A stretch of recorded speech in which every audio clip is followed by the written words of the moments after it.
Take a deep breath, and let's hear a story about Molly, a nurse whose life changed through caring for Amelia, an elderly woman sharing wisdom in her final days.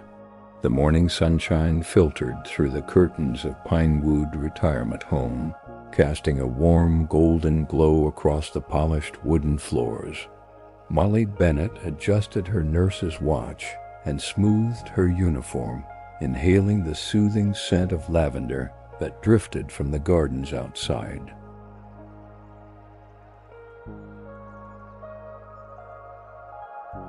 Her footsteps made a gentle rhythm against the floor as she moved through the hallway, greeting each resident with a smile that reached her kind brown eyes. For 5 years, Molly had dedicated herself to caring for the elderly, finding profound purpose in bringing comfort to those in their twilight years. Each morning she would arrive early to prepare medications and check vital signs, but more importantly, to hold hands that trembled with age and listen to stories from decades long past. The soft-spoken nurse carried with her a notebook where she sometimes jotted down the wisdom shared by those whose journeys were nearing their end. The administrator of Pinewood approached Molly that Tuesday morning, her face composed but her eyes reflecting concern for a new resident. "Molly, we have someone special who needs your particular touch," she explained, leading the way to a sunlit corner room. Amelia Thornfield arrived yesterday, and the doctors give her perhaps 3 months. The words hung in the air, heavy with the weight of finite time. When Molly first entered Amelia's room, she found a thin woman with silver hair arranged neatly in a bun, sitting by the window watching birds flutter around a feeder. Despite her frail appearance, there was a luminous quality to Amelia's blue eyes that spoke of an inner vitality defying her failing body. The elderly woman turned slowly, her face crinkling into a smile that transformed her entire being. "Ah, you must be my new guardian angel," Amelia said, her voice surprisingly strong and melodious for someone of 92 years. She extended a hand adorned with an antique sapphire ring that caught the light and scattered tiny blue reflections across the walls. "I've been told that you're quite the listener, and as luck would have it, I find myself with many stories and precious little time."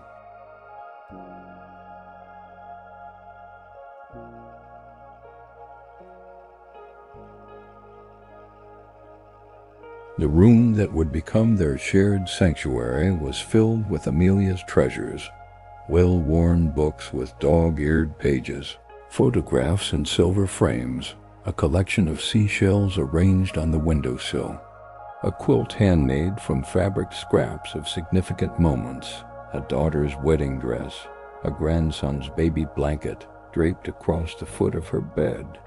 The air carried the subtle fragrance of rose water and old parchment, creating an atmosphere that felt timeless.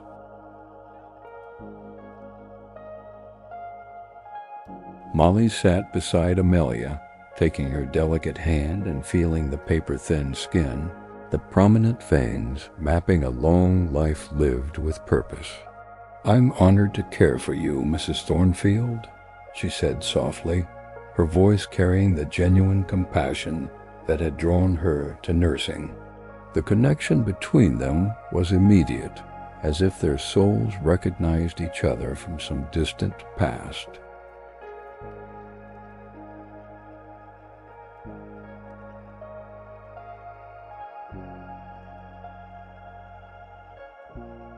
The first week of their acquaintance established a routine that brought comfort to them both. Mornings began with medications and breakfast, followed by a gentle walk through the gardens when weather permitted.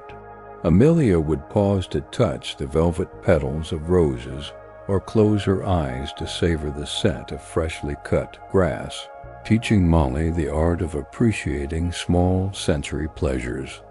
The secret to happiness, Amelia confided, is to fully inhabit each moment as it comes.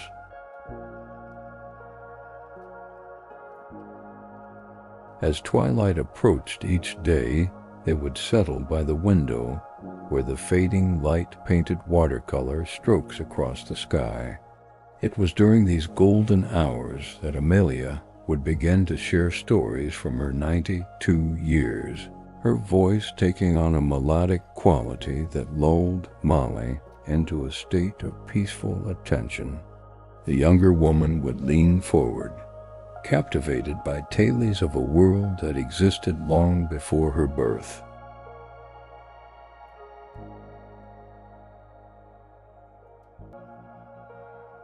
Molly discovered that Amelia had been a midwife in rural communities for over 40 years, bringing hundreds of new lives into the world with gentle hands and unwavering calm. There's nothing quite like witnessing the first breath of a new soul, Amelia would say, her eyes distant with memory. It reminds us that even in a world full of endings, beginnings are always possible.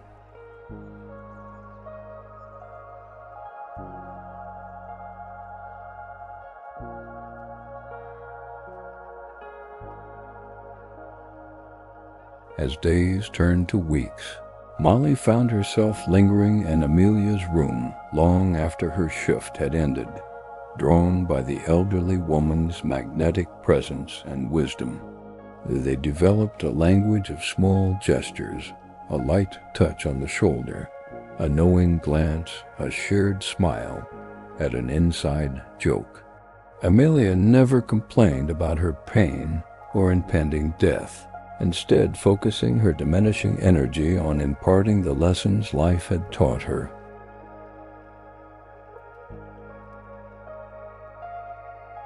With each passing day, the bond between them deepened, transcending the professional relationship of caregiver and patient.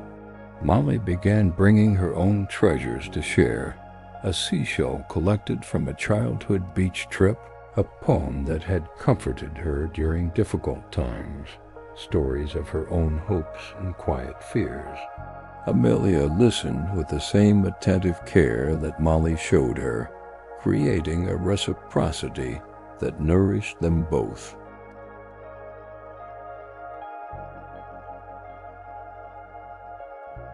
The walls of the retirement home seemed to fade away during their conversations, replaced by vivid landscapes painted by Amelia's words. The rolling hills of her childhood home in Vermont, the bustling streets of 1950s New York where she met her husband, the small town where she delivered generations of babies. Molly closed her eyes and could almost feel the cool mountain air, or hear the jazz music playing from open apartment windows in these stories from another time.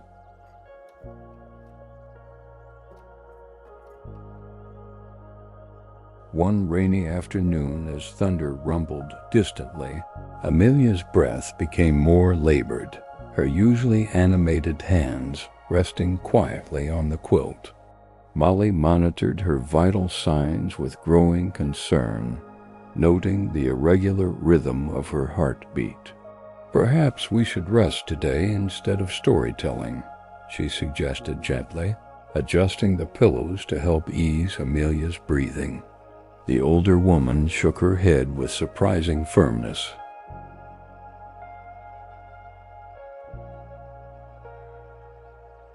"Today's story is perhaps the most important one, dear Molly," Amelia whispered, patting the chair beside her bed.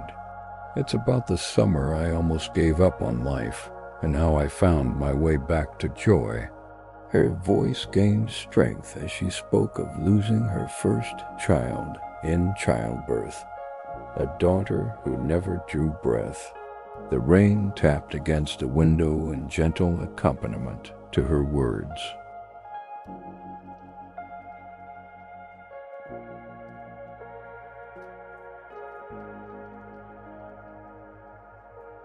Molly felt tears welling in her eyes as Amelia described the darkness that had enveloped her, how she had withdrawn from her husband and questioned her purpose as both a woman and a midwife. The elderly woman's fingers traced patterns on the quilt as she spoke of walking into the ocean one night, letting the cold water rise to her waist as she contemplated surrendering to its depths. The rain outside seemed to echo the waves in her story.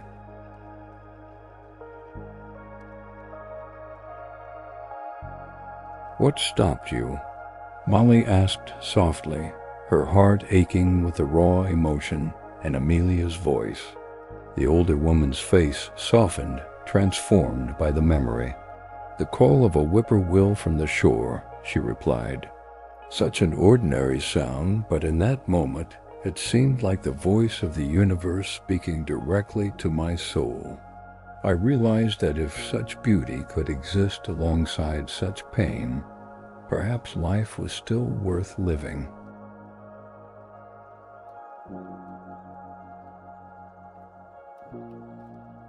That night marked a turning point in their relationship as Amelia shared how this darkest moment had ultimately led her to become the midwife she was meant to be, one who could truly understand the depths of both joy and sorrow.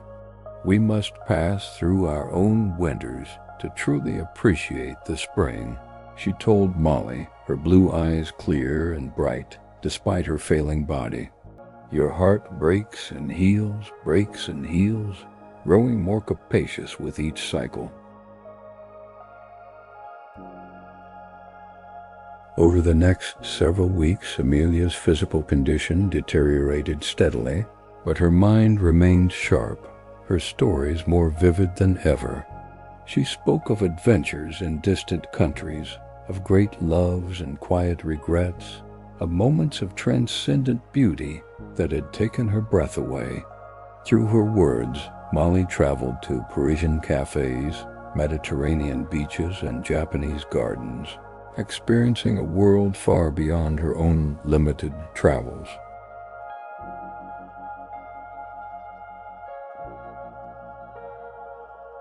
Molly began to notice subtle changes in herself as well. She found herself pausing to admire the intricate pattern of raindrops on leaves, or closing her eyes to fully savor the first sip of morning coffee.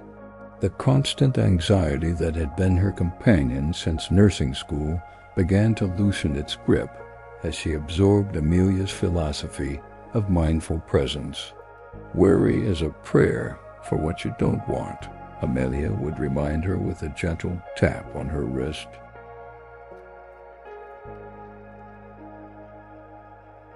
On a particularly difficult day when another resident had passed away, Molly came to Amelia's room with reddened eyes and a heavy heart. Without explanation needed, the elderly woman opened her arms, and Molly found herself crying softly against Amelia's shoulder, inhaling the familiar rose water scent. "Death is not the enemy, dear one," Amelia murmured, stroking Molly's hair. "The enemy is a life unlived, a heart unopened to love and wonder." As autumn painted the trees outside in fiery hues of amber and crimson, Amelia asked Molly about her own dreams, listening intently as the nurse hesitantly shared her secret desire to become a nurse midwife. "I've always felt drawn to birth and beginnings," Molly confessed, "but I've been afraid of failing, of not being enough." Amelia's laughter was like soft chimes in the quiet room. "Fear is just excitement without the breath," she said. "Remember to breathe and everything transforms." The following week, Amelia presented Molly with a small, warm leather journal filled with handwritten birth notes and wisdom accumulated over 4 decades of midwifery. "For when you're ready," she said simply, placing it in the younger woman's hands. The weight of the journal felt significant, a torch being passed from one generation to another. Molly ran her fingers over the embossed initials on the cover, tears blurring her vision.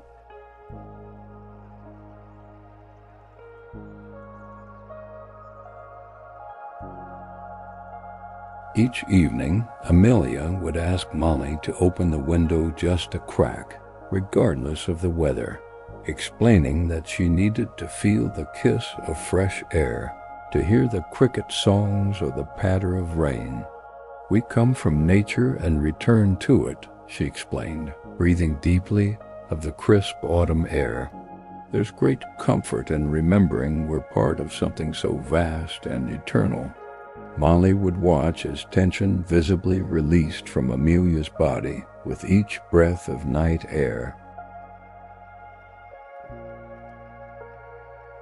One golden afternoon, as sunlight streamed through colorful leaves, creating stained glass patterns on the floor, Amelia spoke of her late husband, Thomas. 56 years together, and I never tired of watching him read the newspaper, she said with a smile that erased decades from her face. "Real love isn't the grand gestures, Molly. It's finding beauty in the ordinary moments, the quiet Sunday mornings, the way someone passes you a cup of tea exactly as you like it." Molly found herself sharing more of her own life with Amelia, her childhood in a small coastal town, the loss of her father at 16, her struggle to find her place in the world. The elderly woman listened with complete attention, asking questions that led Molly to insights about herself she had never before considered. "You've been searching for a mentor," Amelia observed one day, "and I've been waiting for someone to receive what I know. How fortunate that we found each other."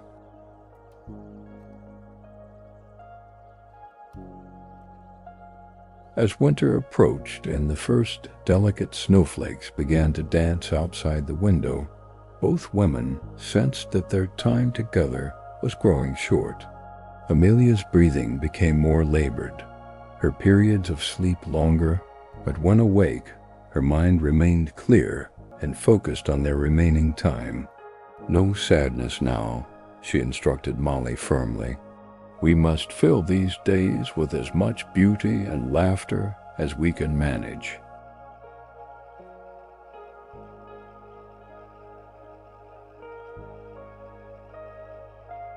Following Amelia's wishes, Molly brought small treasures to their daily visits: a perfect pine cone, a piece of chocolate to melt slowly on the tongue, a recording of Batch's cello suites that filled the room with rich, resonant notes. They created rituals of sensory pleasure, choosing to fully inhabit each moment rather than dwelling on the inevitable farewell that approached. The room became a sanctuary of mindful appreciation, a space outside of time. On days when Amelia was too weak to speak at length, Molly would read aloud from beloved poetry books, her voice rising and falling like gentle waves as the elderly woman closed her eyes and smiled at particularly beautiful passages. The rhythm of the verses seemed to ease Amelia's labored breathing, creating a peaceful atmosphere in which both women could find solace in the power of words to transcend physical limitations.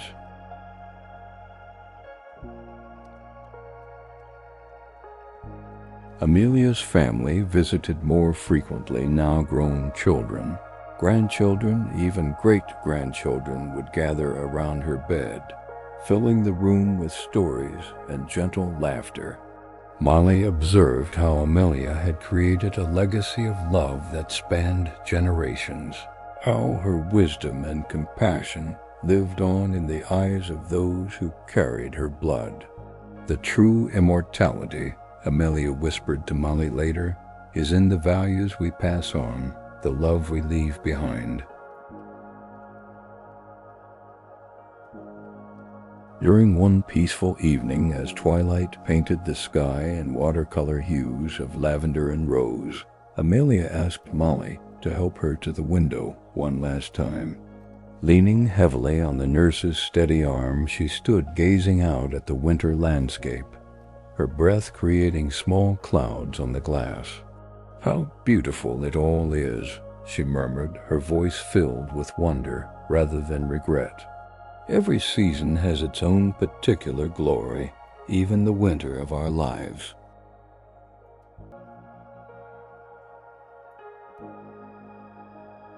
That night, Amelia shared what would be her final story, an account of a perfect day she had experienced decades ago, when nothing extraordinary had happened except an acute awareness of being alive.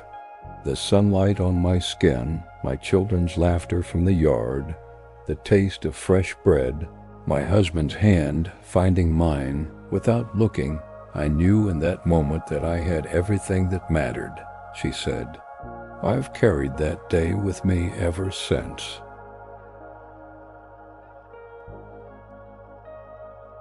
In the quiet hours before dawn 3 days later, Molly sat holding Amelia's hand as the elderly woman's breathing grew fainter.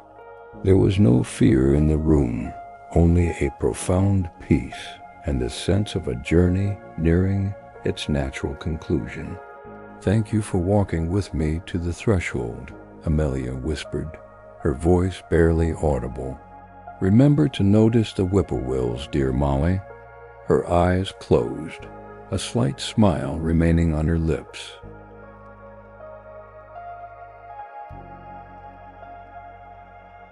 When Amelia slipped away just as the first light of dawn touched the horizon, Molly felt not only grief, but an overwhelming sense of gratitude for the wisdom entrusted to her care.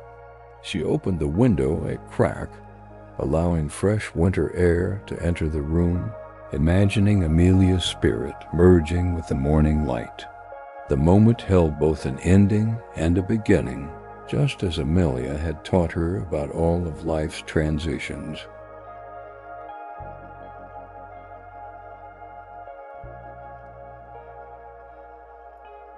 Six months later, Molly enrolled in a nurse midwifery program, Amelia's journal never far from her side.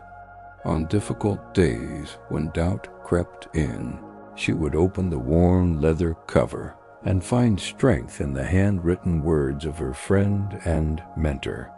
Often she would pause during her busy days to notice small wonders, the intricate pattern of frost on a window, the complex harmonies in a piece of music, the warmth of connection with those in her care.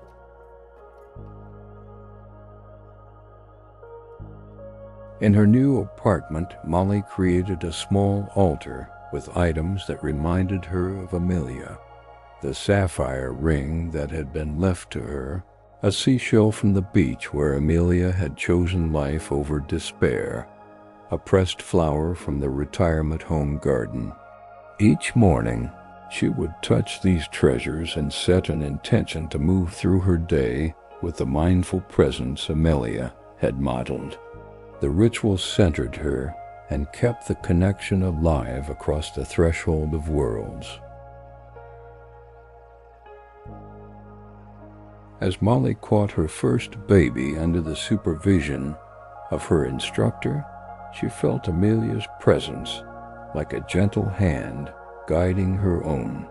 The miracle of new life entering the world brought tears to her eyes as she remembered Amelia's words about beginnings always being possible. In that sacred moment between one world and another, Molly understood completely what her friend had tried to teach her about the circular nature of existence.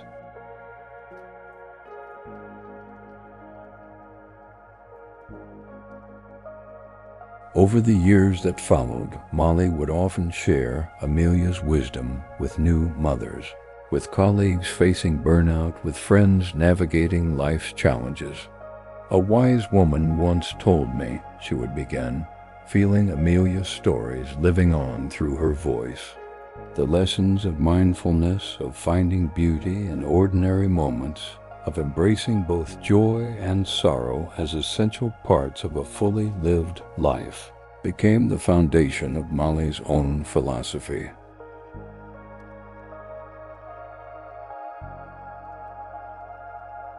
On her days off, Molly began volunteering at the same retirement home where she had met Amelia, sitting with residents who had few visitors, listening to their stories with the same attentive presence she had learned from her mentor.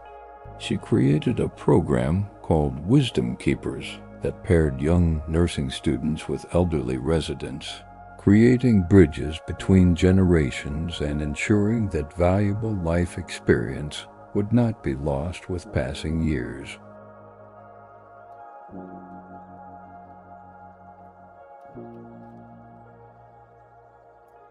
Each year, on the anniversary of Amelia's passing, Molly would visit the ocean at dawn, watching the play of light on water and feeling profound gratitude for the brief but transformative friendship that had changed the course of her life. The sound of waves against the shore reminded her of breath, of the rhythm of existence that continues beyond individual lives. In these quiet moments, the veil between worlds seemed especially thin, allowing for communion across boundaries of time and space. As Molly grew older herself, silver threads appearing in her dark hair, she discovered that Amelia's influence had shaped not just her career, but her entire approach to living and dying. She had learned to inhabit each moment fully, to find wonder in the ordinary, to hold both the fragility and resilience of life in gentle awareness. The greatest gift Amelia had given her was not the journal or the ring, but the permission to embrace the full spectrum of human experience without fear. In her own garden, Molly planted flowers that attracted birds and butterflies, creating a haven of natural beauty where she could sit in contemplation after long days of ushering new lives into the world. Sometimes at dusk, she would hear the distinctive call of a whippoorwill and smile, remembering how such an ordinary sound had once saved a life and, by extension, touched countless others. In these moments, the interconnectedness of all things seemed beautifully, undeniably clear.